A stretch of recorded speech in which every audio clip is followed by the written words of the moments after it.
Hello friend, welcome to share market live. मैं हूं सागर और आज के वीडियो में हम बात करने वाले हैं अगले हफ्ते के लिए मार्केट के लिए इम्पोर्टेंट ट्रिगर के बारे में। कौन सी ऐसी इम्पोर्टेंट खबरें हैं जहां आपको नज़र रखनी है और जो कि शेयर बाजार को प्रभावित करती हुई दिखाई देंगी।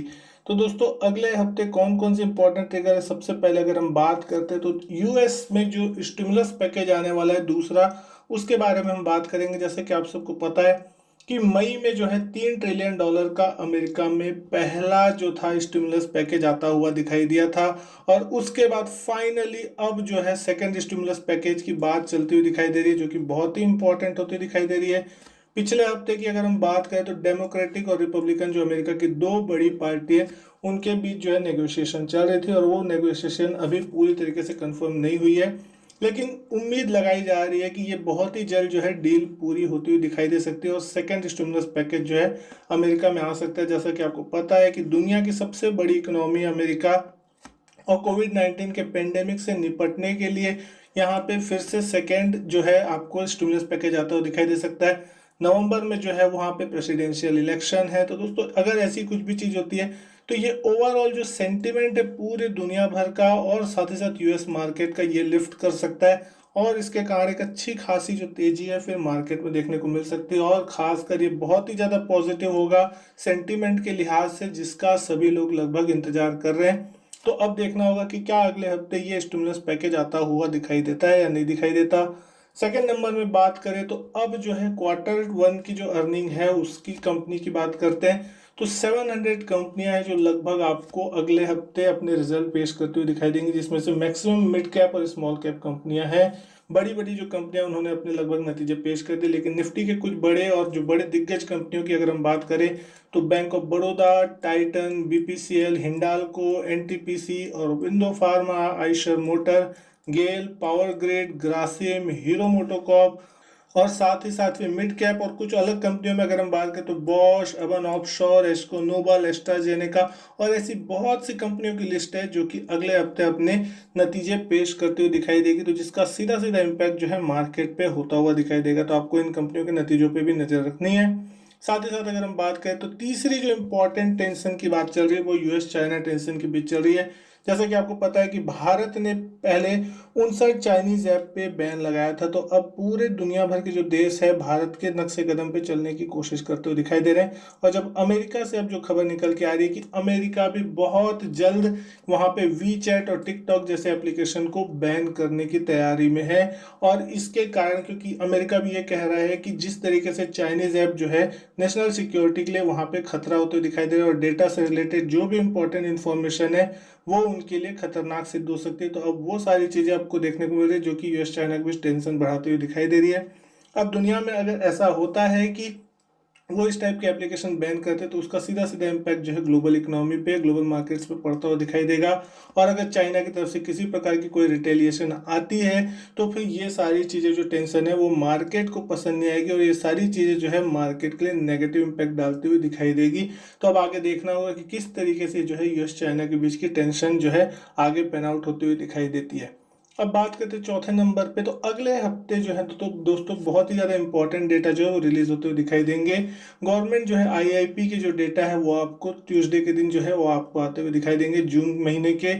साथ ही साथ रिटेल इन्फ्लेशन की जो डेटा है वो वेडनेसडे के दिन आते हुए दिखाई देंगे। वो जुलाई के डेटा होंगे जो कि मान के चला जा रहा है कि 6% के बियॉन्ड होते हुए दिखाई दे सकते हैं। तो आपको देखने को मिलेगा कि किस तरीके से आगे चल के आरबीआई की फिर जो पॉलिसी होगी वो किस तरीके से आती हुई दिखाई सकती है। अभी इस बार की आरबीआई पॉलिसी में किसी प्रकार का कोई रेट कट आरबीआई ने नहीं किया था। होलसेल इन्फ्लेशन जो है होलसेल डब्ल्यूपीआई के नंबर वो फ्राइडे के दिन आते हुए अगले हफ्ते को दिखाई देंगे। साथ ही साथ अगर बात करें इंडिया के फॉरेक्स रिजर्व की तो $11.9 बिलियन जो है इस हफ्ते बढ़ता हुआ दिखाई दिया, जो कि पिछले हफ्ते लगभग आपका $522 बिलियन था, वो इस हफ्ते बढ़कर $534 बिलियन हो गया। तो ये एक पॉजिटिव खबर है कि भारत का जो फॉरेक्स रिजर्व है वो बढ़ता हुआ दिखाई दे रहा है। लेकिन अब हम बात करते हैं नेक्स्ट ट्रिगर की, जो कि है निफ्टी की वीकली एक्सपायरी से रिलेटेड, जो कि 13 अगस्त के दिन निफ्टी की वीकली एक्सपायरी होती हुई दिखाई देगी। कॉल का मैक्सिमम ओपन इंटरेस्ट आपको दिखाई देगा 11,500 के लेवल पे, और वहीं पुट में अगर हम बात करते हैं तो 11,000 के लेवल पे ही मार्केट में सबसे ज़्यादा हाईएस्ट ओपन इंटरेस्ट बना हुआ है। हालांकि जिस तरीके से लगातार वोलेटिलिटी नीचे आती हुई दिखाई दे रही है, तो मार्केट में जो बायस है वो ऑलमोस्ट पॉजिटिव बना हुआ है। बाय ऑन डिप्स का मार्केट अभी भी बना हुआ है, कोई भी क्रिटिकल लेवल जो है मार्केट तोड़ने के फिराक में भी फिलहाल दिखाई नहीं दे रहा है। जो अच्छी खासी पुट राइटिंग है वो आपको 11,000 11,100 के स्ट्राइक प्राइस पे देखने को मिल रही है। 11,000 पे तो हाईएस्ट ओपन इंटरेस्ट बना ही हुआ है कहीं ना कहीं।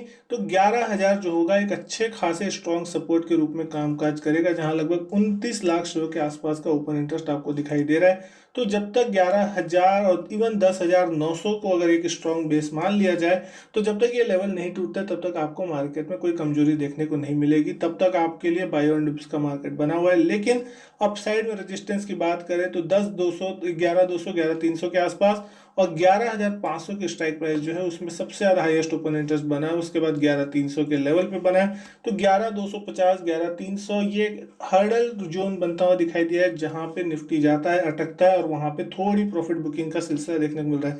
तो अब अगला हफ्ता ये इंपॉर्टेंट होगा, क्या 11,300 के लेवल के पार हम निकल पाते हैं। जैसा कि जो है ओवरऑल सारे के सारे एक्सपर्ट्स मान के चल रहे हैं कि निफ्टी जो है इस महीने शायद 11,000 से 11,500 की ही रेंज में कंसोलिडेट करता हुआ दिखाई देगा। पिछले 2-3 महीनों से एक अच्छी खासी रैली निफ्टी में हो चुकी है, तो कहीं ना कहीं ये महीना आपको हो सकता है कंसोलिडेशन टाइम वाइज करेक्शन वाला देखने को मिल सकता है। वहीं वोलेटिलिटी की अगर हम बात करते हैं तो इंडिया विक्स 7.5% इस हफ्ते गिरता हुआ दिखाई दिया और 22.38 के लेवल पर आता हुआ दिखाई दिया, जो कि अब तक के पिछले 4-5 महीनों के लोएस्ट लेवल के आसपास है। तो ये कहीं ना कहीं जो बुल्स है उनको कंफर्ट देगा कि आगे चल के उनको तेजी की यहाँ पे जो है उम्मीद बनती हुई दिखाई दे सकती है। वहीं अब छठे नंबर पे बात कर ले ग्लोबल क्यूज की, तो ग्लोबल क्यूज आपको पॉजिटिव दिखाई देंगे। जो निफ्टी की क्लोजिंग थी वो 11,200 के पार निकलती हुई दिखाई दी। तो निफ्टी के जो फ्यूचर्स है फ्राइडे के दिन तक 11,200 के ऊपर कामकाज कर रहे थे। वहीं अमेरिकी मार्केट्स की बात करें तो निचले लेवल से एक अच्छी खासी रिकवरी देखने को मिली और दिन के हाईएस्ट पॉइंट के आसपास जाके जो अमेरिकी मार्केट बंद होते हुए दिखाई दे। हालांकि नेस्डेक में कुछ प्रॉफिट बुकिंग देखने को मिली, 1% गिरावट थी, लेकिन डाउ और एसएनपी में निचले लेवल से एक अच्छी खासी रिकवरी देखने को मिली और दिन के हाईएस्ट पॉइंट के आसपास बंद हुए। यूरोप के मार्केट की भी अगर हम बात करें तो 0.5% तक की ऑलमोस्ट तेजी यहाँ पे भी थी। तो ये भी मार्केट जो है निचले लेवल से लगभग अच्छे खासे रिकवर होते हुए दिखाई दे और दिन के हाईएस्ट पॉइंट के आसपास जाके ये सारे यूरोपियन मार्केट भी बंद होते हुए दिखाई दे। तो सोमवार के लिए कहीं ना कहीं जो ट्रिगर है वो आपको ऑलमोस्ट पॉजिटिव ही दिखाई देंगे, यानी कि ग्लोबल मार्केट से कोई नेगेटिव संकेत नहीं है जो कि आपको सुबह के दिन आपको परसों परेशान करते हुए दिखाई दे। लेकिन अब बात करते हैं 7वें नंबर पे एफआईआईस और डीआईएस के डेटा की, किस तरीके के एफआईआईस डीआईएस डेटा बनते हुए दिखाई दे रहे हैं।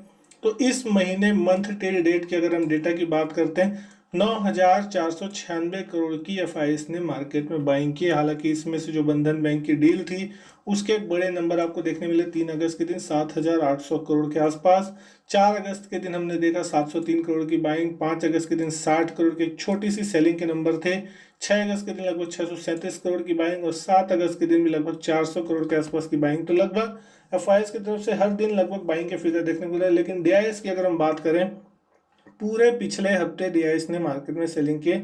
400 से 600 करोड़ के एवरेज से रोज की सेलिंग यहाँ मार्केट में वो करते हुए दिखाई दे। कहीं ना कहीं एफआईआईस पॉजिटिव है, तो डीआईएस प्रॉफिट बुकिंग के मूड में। और ये एक अच्छी भी चीज़ है कि जब मार्केट में कभी कोई गिरावट आती है तो डीआईएस की तरफ से फिर सपोर्ट भी आता हुआ दिखाई देता है, तो वो मार्केट को संभालने का काम करते हैं। टोटल अभी तक 2,133 करोड़ की जो है डीआईएस की तरफ से नेट सेलिंग इस महीने देखने को मिल चुकी है। अब देखना होगा कि आगे चल के एफआईआईस के डेटा किस तरीके के बनते हुए दिखाई देते हैं और डीआईएस किस तरीके से मार्केट से और प्रॉफिट बुकिंग करते हैं या फिर यहाँ पे नया इन्वेस्टमेंट करते हुए दिखाई देंगे। लेकिन 7वें 8वें नंबर पे अब हम लास्ट में बात करते हैं कोविड-19 के केस, जिसको मार्केट पूरी तरीके से नजरअंदाज कर रहा है। लेकिन अब ये जो कहानी है ये थोड़ी सीरियस होती हुई जा रही है। अभी तक जिस तरीके से लॉकडाउन जिस दिन चालू हुआ था 23 मार्च के दिन, उस दिन मार्केट का बॉटम बना और उस टाइम केस कुछ 500,000 के आसपास थे। और आज फाइनली अगर हम बात करते हैं तो भारत में जो केसेस की संख्या कोविड-19 की वो 20 लाख से ज़्यादा हो चुकी है। और पिछले महीनों में ही अगर हम बात करते हैं जुलाई और अगस्त के पहले हफ्तों में ही, तो ज़बरदस्त तरीके से यहाँ इंक्रीमेंट देखने को मिल रहा है। अब जो है दिन के 60,000 से ज़्यादा मामले एवरेज ऑन आते हुए दिखाई दे रहे हैं और जो टोटल नंबर ऑफ जो है इन्फेक्शन केसेस है वो 20,90,000 के पार निकले हैं और ऑलमोस्ट 42,500 से ज़्यादा डेथ जो है वो आपको होती हुई दिखाई दे चुकी है। तो दोस्तों लेकिन एक अच्छी चीज़ यहाँ पे ये है कि इंडिया में जो रिकवरी रेट है वो भी बढ़ा है, लगभग 68.42 के आसपास होता हुआ दिखाई दिया है। तो एक अच्छी चीज़ ये है कि रिकवरी रेट भी अच्छा है, लेकिन धीरे धीरे करके ये जो चीज़ बढ़ती जा रही है इसका सीधा सीधा इम्पैक्ट जो है इकोनॉमी में पड़ता हुआ दिखाई दे रहा है। और साथ ही साथ आपको हर बार किसी न किसी जगह लॉकडाउन की खबरें सुनने को मिल रही है। ग्लोबली भी बात करें तो पूरी दुनिया में इन्फेक्शन का जो आंकड़ा है लगभग 1 करोड़ 93 लाख के पार निकल चुका है और ऑलमोस्ट 7 लाख 20 हजार के आसपास डेथ अभी तक पूरी दुनिया में हो चुकी है। अमेरिका में 49 लाख से ज़्यादा केस आपको देखने को मिले और 1,60,000 से ज़्यादा डेथ वहाँ हो चुकी है। लेकिन अब सबसे इम्पॉर्टेंट प्रॉब्लम तब आएगी जब अगर ये जो वैक्सीन है जिसकी फेज 3 की ट्रायल अभी चलती हुई दिखाई दे रही है पूरे दुनिया भर में, ये होड़ मची हुई है कि कौन पहले वैक्सीन लाएगा।